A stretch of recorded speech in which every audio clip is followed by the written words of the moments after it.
बात करते हैं।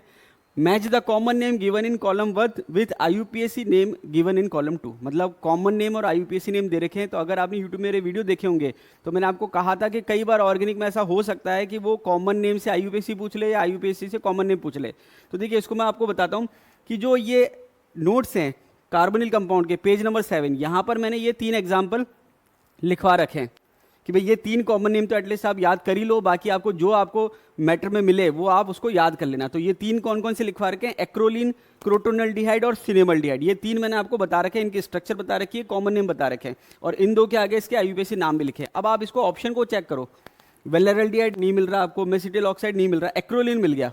क्या मिल गया? एक्रोलीन। अब एक्रोलीन क्या है? प्रोपिनल। क्या है? प्रोप टू इनल। अब ये मैंने ज़्यादा आईयूपीएसी और 100 फॉर्म में, एक्यूरेट फॉर्म में लिख दिया है। इसको सिंपल कहें तो प्रोपिनल या 2 प्रोपिनल आप कह सकते हो। अब आप ऑप्शन देखो, 4 मिथाइल पेंटीन पेंटिनल, 3 फिनाइल प्रोपिनल प्रोपिनल, ये आपको मिल गया। इसका मतलब क्या हुआ? एक्रोलिन जो है वो 4th से मैच हो रहा है। अब आप ऑप्शन चेक करो। अब कई बार स्टूडेंट पूछते हैं सर हमारे नेगेटिव मार्क्स ज़्यादा होते हैं, तो उसका तरीका क्या है कि आप क्वेश्चन काट के सॉल्व करो। क्वेश्चन काट के मतलब कि ये ऑप्शन तो नहीं हो सकता, तो उसमें क्या होगा, नेगेटिव होने के चांस कम हो जाएंगे। तो यहाँ पर आप देखो एक्रोलिन, सी जो है वो 4th से मैच होना चाहिए। सी जो है 4th से एक ही में मैच हो रहा है, ये आपका आंसर आ जाएगा। बात समझ में आ रही है? और ये अगर आपको फिर भी नहीं आया तो आप देखो एक्रोलिन के बाद सिनेमल्डिहाइड है, ये रहा सिनेमल्डिहाइड। तो सिनेमल्डिहाइड जो है, अब क्योंकि ये आपका आंसर आ गया तो अब आप सिनेमल्डिहाइड जो है, जो कि आपके 4th में दे रखा है, तो आप देखो इस ऑप्शन के अकॉर्डिंग डी में कौन मैच हो रहा है? 3rd। तो अगर आप डी को 3rd से मैच करोगे तो ये दे रखा है 3 फिनाइल 2 प्रोपिनल। ठीक है, तो इसको आप चेक करो, 3 फिनाइल 2 प्रोपिनल बिल्कुल सही है।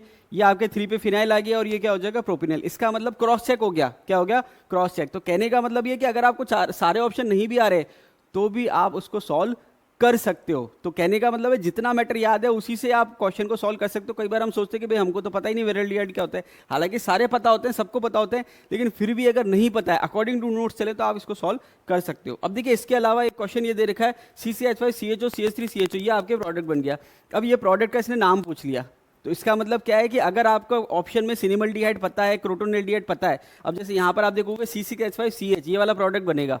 इसका मतलब क्या है कि ये जो 170 मैंने क्वेश्चन डाला है, इसका मतलब ये है कि अगर आपको रिएक्शन से प्रोडक्ट बना लिया आपने और प्रोडक्ट की स्ट्रक्चर आपको पता है कि ये वाली बनेगी, तो आपको उसका नाम पता होना चाहिए। इसका मतलब अगर ये क्वेश्चन आप सॉल्व करते सिनेमल्डिहाइड, तो आपको पता होनी चाहिए कि सिनेमल्डिहाइड की स्ट्रक्चर क्या होती है। तो ये आपके प्रैक्टिस का पार्ट है। ये देखिए ये क्वेश्चन भी ACF 11 में से आया है। तो अब आप एक चीज़ समझ में आ जाएगी कि मैं बार बार आपको एक ही चीज़ पूछता हूँ। बच्चे 100 बार मुझसे पूछते हैं कि सर हम प्रैक्टिस कहाँ से करें आरपीएससी के क्वेश्चन की, स्कूल लेक्चर की, तो मैं उनको एक ही जवाब देता हूँ। पहला जो है प्रैक्टिस का सोर्स वो है आरपीएससी के PYQ।